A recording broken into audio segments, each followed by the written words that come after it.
পালাবদলের পর কলকাতা পুলিশে প্রত্যাবর্তন ৪৯ জন পুলিশ কর্মীর অভিযোগ ২০১৬-তে বিধানসভা ভোটে নিরপেক্ষ কাজ করায় তৎকালীন শাসক দল তৃণমূলের রোষানলে পড়েন ৬৬ জন পুলিশ কর্মী। কলকাতা পুলিশ থেকে সরিয়ে তাদেরকে দেওয়া হয়েছিল রাজ্যে ক্ষমতা বদল হতেই রাজ্যপাল ৬৬ জনের মধ্যে ৪৯ জন পুলিশ কর্মীকে পশ্চিমবঙ্গ পুলিশের বিভিন্ন ইউনিট থেকে কলকাতা পুলিশে ফিরিয়ে আনার অনুমোদন দিলেন।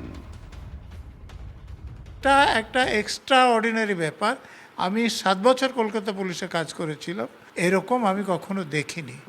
এবং যেহেতু ইলেকশন কমিশনের তাদের পছন্দ হয়েছিল, অর্থাৎ তৎকালীন যারা শাসক দলের লোক নেতা নেত্রী ছিলেন, বিশেষ করে পুলিশ মন্ত্রীর তাদের মানে অপছন্দের কারণ হয়েছিলেন, সেই জন্য তাদের শাস্তিমূলক অন্য জায়গায় পাঠিয়ে দেওয়া হয়েছিল।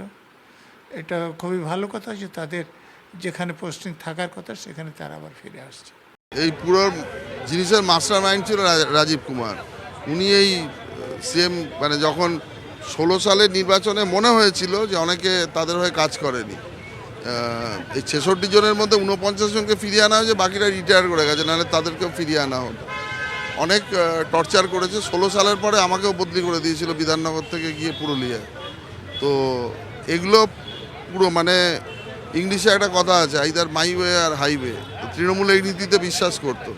মানে আপনি পুলিশ অফিসার হিসাবে কতটা প্রশাসনিক দক্ষতায় বা কতটা আপনার প্রফেশনাল স্কিলস আছে সেটাকে না দেখে আপনি কার লোক, মানে তৃণমূলের লোক হলে সব ঠিক আছে, না হলে you have to face the punishments.